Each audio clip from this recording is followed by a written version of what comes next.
नमस्कार, मैं राजेश पोलखोल बहुगुणा और आप देख रहे हैं पर्वतवाणी लाइव। आज से 2 या 3 दिन पूर्व हमने एक कार्यक्रम दिखाया था जिसमें बचना शर्मा जी और ओम प्रकाश जी ने कुछ आरोप लगाए थे और वो आरोप लगाए थे गीताराम गौड़ जी के पास में। उसके बाद गीताराम गौड़ जी ने हमसे संपर्क किया और आज वो हमारे स्टूडियो में उपस्थित हैं। तो सबसे पहले गौड़ साहब, समय देने के लिए बहुत बहुत धन्यवाद। धन्यवाद भाई साहब। और सबसे पहले तो मैं आपका विशेष धन्यवाद इसलिए करना चाहता हूं कि आप एक निष्पक्ष पत्रकार हैं और मैंने जब आपसे 2-3 दिन पहले समय मांगा तो आपके पास समय नहीं था, लेकिन आज आपका फ़ोन आया कि आज आप आइए और मुझे मेरे पर लगाए गए जो आरोप हैं और उस पर अपना पक्ष रखने के लिए आपने मुझे समय दिया, उसके लिए विशेष धन्यवाद। प्रणाम। गीताराम गौड़ जी को आज हम सुनेंगे। वो आरोप भी आपने सुने हैं जो बचना शर्मा और ओम प्रकाश जी ने लगाए हैं और उन आरोपों पे क्या कहना है गीताराम गौड़ जी का। गीताराम जी, बचना शर्मा जी ने और ओम प्रकाश जी ने जो आरोप लगाए बड़े गंभीर आरोप है, कोई हल्के आरोप नहीं है। क्या लग रहा है, हल्के हैं या गंभीर है? बिल्कुल, मेरे पे जो गंभीर आरोप लगाए हैं, मैं और विशेषकर जब आपके चैनल पे, क्योंकि आपका चैनल बहुत लोकप्रिय उत्तराखंड के अंदर, तो मेरा मन हुआ कि मैं अपना आपके पास आकर पक्ष रखूं।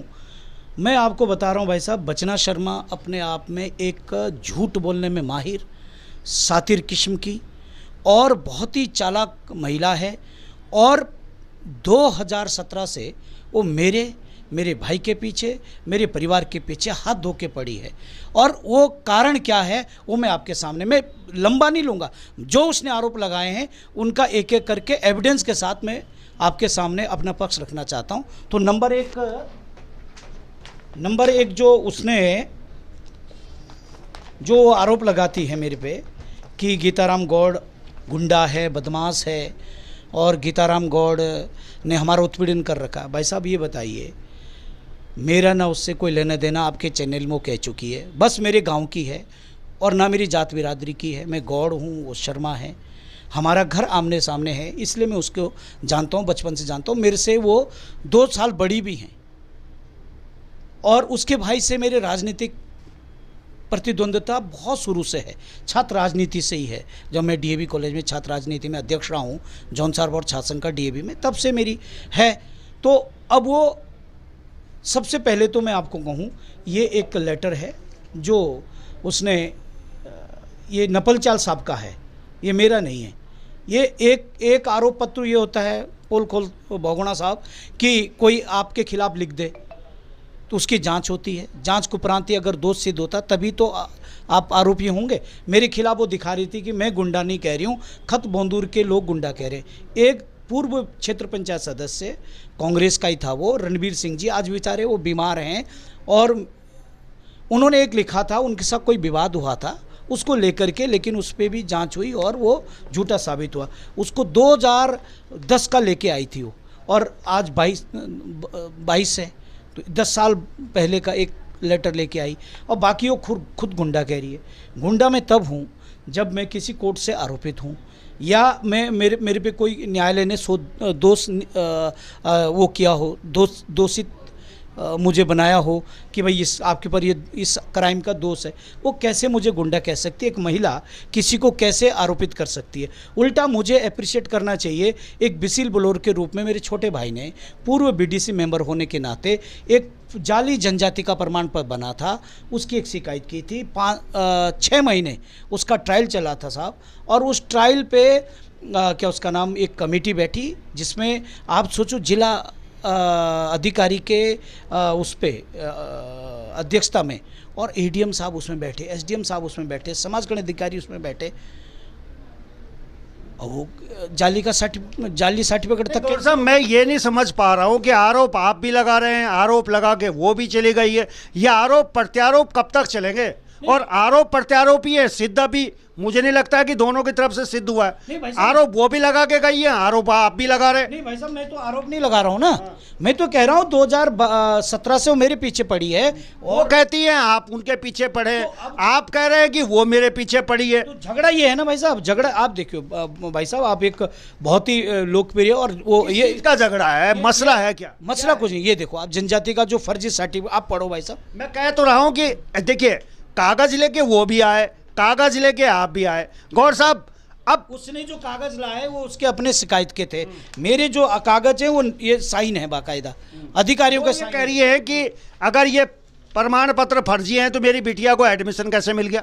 तो भाई साहब आप बताइए, मैं आपके पास आया और मैंने अपना परिचय दे दिया मानवता के नाते, और आपने सीधे जो है मेरा इंटरव्यू ले लिया। हो सकता कि आप जब मेरे से मेरा आधार कार्ड मांगेंगे या मेरी छानबीन करेंगे तभी तो, अगर किसी ने कह दिया बाहर आपसे कि ये गीताराम गौड़ नहीं है तो आप मुझे मेरा प्रमाण पत्र मांगोगे ना, तो तभी तो जांच होगी। जब प्रमाण पत्र आप पोल खोल बहुगुणा है, अगर आपको उत्तराखंड में आप किसी कोने में चले गए, किसी ने आपको ऐसे ही पहचान लिया, और जब आप इसके साथ जाओगे तो प्रूफ के साथ दिखाया जाएगा ना। तो प्रमाण पत्र जब फर्जी बना तभी वो फर्जी साबित हुआ जब उसकी शिकायत हुई और वो जो है क्या उसका नाम दोषी पाई गई। लेकिन गीताराम गौड़ जी देखिए, सारी लड़ाइयों को एक तरफ रख लेते हैं, लेकिन फिर भी हम ये कहते हैं कि वो एक महिला है। बिल्कुल है जी। महिला का चाल चरित्र होता है, और उसमें दाग लगाने से पहले हम ये सोचते हैं कि एक बार महिला है। भाई साहब मैंने कोई दाग ही नहीं लगाया, मेरी जितनी भी डिबेट मैंने उसके लिए गलत कुछ बोला ही नहीं। मैंने तो ये बोला है, देखो आप अब वो आपके पास आई कि मैं एनजीओ संचालिका हूँ, ये उसके एनजीओ संचालिका का एक सर्टिफिकेट है जो ये 16 महीने पहले उसका जो है ये रजिस्ट्रेशन कैंसिल हो गया। क्यों हुआ कैंसिल, क्या कारण? क्या पता, देखो आप उसके जब आपके पास में ये कागज है तो ये भी पता होगा कि कैंसिल क्यों हुआ। रिन्यू नहीं किया, वो कह रही मैं एनजीओ संचालिका हूँ, तो वो कह रही हैं, तो सोचो आप वो कैसी एनजीओ संचालिका है। हो सकता है समय ना मिला हो रिन्यू करने का। 16 महीने राजेश पोलखोल बहुगुणा जी प्लीज, हो सकता है समय ना मिला हो। 16 महीने कम नहीं होते, नहीं भाई साहब 16 महीने कम नहीं होते भाई साहब, प्लीज आप मेरी बात को। तो ऐसे तो हजारों एनजीओ हैं जो एक बार रजिस्ट्रेशन हो गया उसके बाद रिन्यू नहीं करा, लेकिन एनजीओ तो है ना। एनजीओ तब खत्म हो गया ना भाई साहब, जिस दिन नवीनीकरण का एक डेट होती है, 15 दिन, 20 दिन, 2 महीना, 3 महीना, 16 महीने से जो है इसने रजिस्ट्रेशन नहीं किया, तो इससे आप अंदाजा लगा सकते कि कैसी ये गौड़ साहब, ये एक मिनट रुको, एक मिनट, ये बड़ा आरोप कहाँ है भाई? किसी ने रिन्यू नहीं कराया, मेरा लाइसेंस है, मान लीजिए मैंने लाइसेंस रिन्यू नहीं कराया, तो ये कोई आरोप थोड़ा है, समय नहीं मिला होगा। नहीं, समय नहीं मिला होगा भाई साहब, 18 महीने तक वो कह रही कि हम तो महिलाओं के लिए इतना काम करते हैं, विकास हमने कर दिया, सब कुछ कर दिया, और ऊपर से कह रही हैं कि मैं तो महिलाओं के लिए। अरे भैया, अगर आप बहुत अच्छा एनजीओ चला रहे हैं तो आपका हर मिनट टू मिनट अपडेट होता है ना। आप राजेश पोलखोल बहुगुणा की रोज की अपडेट ले लो आप। तो आरटीआई भी तो एनजीओ पे आरटीआई भी तो लगती है, आपने कोई आरटीआई लगाई? आरटीआई से तो लिया ही है, आरटीआई से तो लिया, ये परसों ही तो लिया। तो आरटीआई में तो ये पता चला होगा ना कि रिन्यू नहीं हुआ। हाँ, आरटीआई में पहले घोटाले कुछ निकले हैं। नहीं, ये घोटाले क्या है, इसका सिर्फ जो है ये बाइलॉज, आप देखो ना, बाइलॉज सिर्फ 2 पेज का बाइलॉज है, और उसमें भी साइन जो है आप पदाधिकारी के देखो, आप एक ही आदमी ने मारे। ये तो सोसाइटी जो रजिस्टर्ड करती है उसकी गलती है ना कि छोटे इतने कम बाइलॉज पे उसने कैसे रजिस्ट्रेशन कर दिया, तो उसकी भी गलती है। मैं वही तो कह रहा हूँ, और गलती क्यों है आप देखो। आप इधर तो कहती है मैं एनजीओ संचालिका हूँ, और आप मेरे को बोल रहे हैं, अब आप भी चौंकने वाले हैं और आपके दर्शक भी, क्योंकि मैं दर्शकों से भी निवेदन करूंगा, क्योंकि मेरे जो कमेंट हैं आपने मेरे पे किए हैं, मुझे उसका जवाब देना है। अब आप देखो, ये एक और उसका परिचय है, ये क्या है आप देखो, आप ही देखो। जॉनसर बाबर उत्तराखंड प्रॉपर्टी डीलर। गौड़ साहब, ये क्या आरोप है? यहाँ हर नेता प्रॉपर्टी डीलर है, आप तो इनकी बात कर रहे हैं। मैं एनजीओ संचालक की बात कर रहा हूं। क्या ये यहाँ नेतागिरी करते हुए भी लोग प्रॉपर्टी डीलिंग कर रहे हैं? अब एड्रेस देखो ना भाई साहब, अब एड्रेस देखो आप, एड्रेस नाला पानी का, कहती है मैं लाखा मंडल रहती हूँ, और कह रही है एनजीओ संचालक कह रही है। ऐसे तो आपका भी एड्रेस यहाँ जो है अजबपुर का है। हाँ, तो गौड़ साहब, ये कोई आरोप नहीं है, मेरा घर है। हाँ। मेरा देहरादून में घर है। मतलब कोई प्रॉपर्टी डीलिंग करे तो पाप हो गया? पाप नहीं हुआ। आप परिचय, आपका जो परिचय है वो कंट्राडिक्टरी है। आप एक तरफ कहती हैं कि मैं एनजीओ संचालिका हूँ, एक तरफ कहती हैं मैं क्षेत्र में विकास करती हूँ, एक तरफ आप जो है ये एनजीओ वाले करते हैं कोई प्रॉपर्टी डीलिंग। आप करते हो क्या? हाँ, तो नेता प्रॉपर्टी डीलिंग करते हैं, मैं भी करता था, अब समय नहीं मिल रहा। नहीं, तो आपने छोड़ दिया ना। नहीं, टाइम नहीं मिल रहा। टाइम नहीं मिल रहा, तो इसको कैसे लाखा मंडल से यहाँ टाइम मिल रहा है? आप असली वजह क्या है एनजीओ का बनाना, सरकारी अधिकारियों को प्रभाव में लाना, उनको दबाव और ब्लैकमेलिंग का काम करना, उनसे अवैध वसूली करना, ये सिर्फ, और उसके आड़ में ये प्रॉपर्टी डीलिंग इनका मुख्य। गौर साहब ये मुख्य एनजीओ के बायलॉज में ये कहाँ लिखा हुआ है कि एनजीओ संचालक प्रॉपर्टी डीलिंग नहीं कर सकता? ऐसा कोई क्लॉज भी तो नहीं है। नहीं, ये नहीं है, लेकिन जो वो वहाँ पर ये एनजीओ उसने बनाया है, उस पर जो है ये होना चाहिए कि अब आप एक समाज सेविका, आपका चरित्र बेदाग होना चाहिए, साफ सुथरा होना चाहिए। अब ये इससे इंटेंशन पता चल रही है, मतलब प्रॉपर्टी डीलरों के दाग होते हैं, आप ये कहना चाह रहे हो? जितने भी प्रॉपर्टी डीलर, देखिए गौर साहब कह रहे हैं कि जितने लोग प्रॉपर्टी डीलिंग करते हैं उन पे दाग लगे होते हैं। 10 लाख की प्रॉपर्टी ली, 12 में बेच दी। तो व्यापार है। नहीं, व्यापार नहीं भाई साहब। अब एक आदमी तो पीड़ित हो रहा है, एक टीचर जो है 10 लाख की प्रॉपर्टी है, उसको बेचारे को 25 लाख में बेच दी, तो क्या ये धर्म का काम है? भाई हम ये कह रहे हैं अलग अलग ड्यूटी है, या तो आप प्रॉपर्टी डीलिंग करिए या फिर जो है साहब आपके अनुसार, आप अपने अनुसार चलाना चाह रहे हो उन्हें। अरे वो उनकी स्वतंत्रता है। अच्छा, ऊपर से भाई साहब सिर्फ ये एनजीओ इसलिए बनाया था अखबार में न्यूज आने के लिए, अखबार में न्यूज आने के लिए, और सिर्फ अधिकारियों को जो है क्या उसका नाम प्रभाव में लाने के लिए और अपने काले धंधे छिपाने के लिए। काले धंधे, आप काले धंधे बताओ कौन से हैं? बता रहा हूँ। नंबर 1 कि ये मैंने पहले भी आरोप लगाए कि इसके दीक्षा प्रॉपर्टी, तड़ागी प्रॉपर्टी और ये कोई सोनी प्रॉपर्टी, इनके साथ इसका जॉइंट बेंच है। तो एक तो, और ऊपर से ये कहती हैं, सुनो, ऊपर से कहती हैं कि मैं क्या उसका नाम समाज सेविका हूँ। तो इसमें काले धंधे कहाँ हैं? मैं बता रहा हूँ ना भाई साहब। अब काले धंधे ऐसे हैं कि 2010 में, ये लेटर आप ही पढ़ो क्योंकि आपने भी उस दिन भी पढ़ा था, जो अपने परिवार पे, अपने भाइयों पर, अपने पिता पर, अब आप बताओ वो पत्नी, वो बेटी किसकी है? दत्तराम जी की। और अब आपको मैं बताऊं आपको कि वो जो वो है, अब आप इसमें किसकी पुत्री हैं? देखो आप, वो किसकी पुत्री है? ये देखो ना भाई। अरे गौर साहब, वो किसकी पुत्री है, किसका, इससे क्या करना है मुझे? पुत्री से क्या लेने देना? आप तो उनके पिता पे भी पहुंच गए। पिता भी इसलिए पहुंचूंगा, वो नहीं पहुंची आपके पिता पे। ना, आपके पिता पे नहीं पहुंची वो। मैं ये कह रहा हूं कि इसमें ये बेटी है बालक राम की, ठीक है, और ये सर्टिफिकेट बना हुआ है मूल निवास, और 2010 में वो कहती है मैं दत्तराम की पुत्री हूं, और अपने परिवार पे कहा मेरे भाई बंद गैर कानूनी धंधे, ब्लू सीडी और सुल्पे का व्यापार, जितने भी गैर कानूनी धंधे मेरे भाई बंद करते हैं। जब उन पे आरोप लगा सकती है राजेश साहब, ये तो उनके परिवार का मसला है ना। आप उनके परिवार का मसला क्यों बना रहे हो कि ये आरोप है? आप ये बताइए कि आपके ऊपर उन्होंने जो आरोप लगाया निराधार है ना। तो जब वो अपने बाप, मैं यही तो कह रहा हूं, मतलब आपके ऊपर कोई आरोप लगाएगा तो आप उसके माँ बाप, भाई बाप सबकी पोथड़ी निकाल दोगे? उसकी आदत है ना, वो जब अपने माँ बापों भाइयों पे इतने संगीन आरोप लगा सकती है, तो मैं तो कौन सी खेत की मूली हूं उसके लिए? मेरे को कहां बख्शेगी? मूली कहां हो? आप तो गाजर बन गए, आप तो पूरा निकाल के लिया है। अच्छा, और एक पत्र, अब आप कह रहे हैं, देखो ये एफिडेविट देखो आप, जिसके साथ उन्होंने बदतमीजी करी है एक कर से, ये देखो, ठीक है, ये आपको मैं दिखा रहा हूँ, एक कर से जो है ये आरोप, जो एफिडेविट दिए हैं मेरे को लोगों ने, कि उससे पूरा लाखमंडल क्षेत्र आतंकित है। ये देखो, मैं समझ गया। गौर साहब, उनके खिलाफ कोई एफआईआर दर्ज है?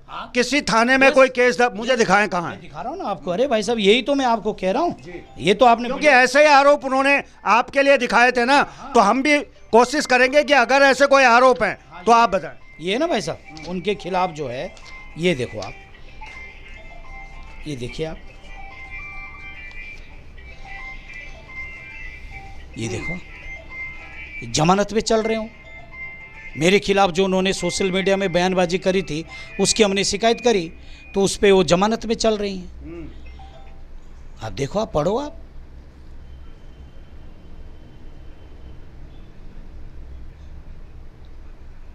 ये मुझे थोड़ा भेज दीजिएगा, क्योंकि मुझे भी देखना पड़ेगा ना कि किस मामले में क्या चला है भाई साहब, ये पूरी चार्जशीट है। ये 2018 की हाँ यस, तो तभी तो क्या किस मामले में चार्जशीट है? ये इस मामले में इसने मेरे को, ये पहले तो ये सीसी लेके आ गई थी, जहर की सीसी, गीताराम गौड़ को अंदर करो, फिर उस समय भी कुछ नहीं हुआ, प्रशासन ने इसका नाटक समझ लिया था, ठीक है। उसके बाद भाई साहब इसने जो आप कह रहे हैं मेरे ऊपर सोशल मीडिया से बहुत गालियां दी, ये गुंडा है, बदमाश है।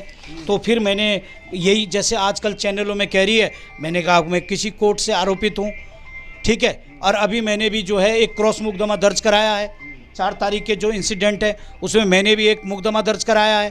तो अब आप ये बताइए कि जो ओम प्रकाश जिसको वो ये कहती है, वो 2010 में तो उसका नौकर था, 2013 में भाई साहब वो उसके बच्चों का बाप हो गया, ठीक है, और आज उसका करीबी है। तो आप देखो ना, ये शुरू से ही पिता भी इसने बदल दिया, ठीक है, पति भी बदल दिया। अब देखो ना आप, और इधर आप जैसे सम्मानित पत्रकारों को मिस मैसेज कर रही है। आप नहीं, हमें नहीं, देखिए हमें कोई मिसगाइड नहीं कर सकता। आप देखो ना भाई साहब, हमारी कोई समस्या नहीं है गौर साहब। नहीं, मैं इनमें ये सारी चीजें, ये सब चीजें ना कोर्ट कचहरी के मामले। हाँ, तो मैं इनसे थोड़ा दूर ही रहता हूँ। बिल्कुल, लेकिन ये मैं तो एविडेंस दे रहा हूँ ना कि भाई ये चलिए, आपने अपनी बात रख दी, अंत में क्या कहना चाहते हैं? मेरे ये कहना है कि जो लेटर जिसमें आपने कहा ये बीजेपी के नेता, ये उत्तराखंड विरोधी, माफ करना भाई साहब, मैं आपसे माफी चाहता हूँ, मैं उत्तराखंड विरोधी नहीं हूँ। अच्छा, बीजेपी के नेता तो हैं। हाँ, मैं बीजेपी, लेकिन आपने ओम प्रकाश के ऊपर हाथापाई करी, क्यों ऐसी नौबत आन पड़ी है? क्योंकि आप एक नेता हैं, 40 साल 30 साल पुराने दिग्गज नेता हैं, हाथ छोड़ने की नौबत क्यों आन पड़ी? गौर साहब, कोई हाथ नहीं छोड़ा, फोटो है मेरे पास में। उस फोटो में के संदर्भ में कहना चाहता हूँ, मैंने जैसे कहा कि उनसे 2017 के बाद मैंने जब उन्होंने मुझे सोशल मीडिया में अनस अनब बोला, तो मैंने उसकी शिकायत करी चक्रोता तहसील में भी और एसएसपी के यहाँ भी। उस पर जांच हुई और वो दोनों केस गवाही पे चल रहे हैं और उन्होंने जमानत पे भी रिहा हूँ। मैंने कागज, आपने कहा मुझे भेज दो। तो ये जब मेरी इनसे वो चल रही है, तो उन केसों को कमज़ोर करने के लिए जब मैं अध्यक्ष जी के साथ 4 तारीख को जा रहा था, तो मैं वहाँ ज़मीन के बारे में बोल रहा था। और मेरा सौभाग्य है कि आज मैं आपको ऑन रिकॉर्ड बोल रहा हूँ, आप वहाँ जाइए लाखा मंडल, देखिए 75% लैंड मेरे पिताजी ने दान दिए। जब मेरे पिताजी ने कोई बड़ा अच्छा काम किया है, तो क्या मुझे उसे बोलने में कोई हिचकिच होनी चाहिए? यही तो कह रहे थे कि सब दानदाताओं के नाम उसमें लिखवा दो। वो दानदाता तो है ही नहीं, वो तो मेरे ही बिरादरी के लोग हैं। एक गुल्ली देवी है, बाकी ब्रह्मानंद महिमानंद, बाकी मेरा परिवार। ये तो नाम आने में दिक्कत क्या हो रही? तो मैंने तो बोला कि नाम मैंने बोला, उसने ऑब्जेक्शन किया कि नहीं सबने दान दी है। फिर मैंने उसको बोला आप मेरे बीच में क्यों बोल रहे हो? और जब मेरे आपके विवाद चल रहे हैं, वो उसकी वीडियोग्राफी कर रहा था। मैंने उसको बोला भाई पहले भी तुझे बोला, आप किसी प्रिंट मीडिया से नहीं, इलेक्ट्रॉनिक मीडिया से नहीं, आप क्यों जो है वीडियोग्राफी कर रहे हैं? मैं उससे छीनने गया।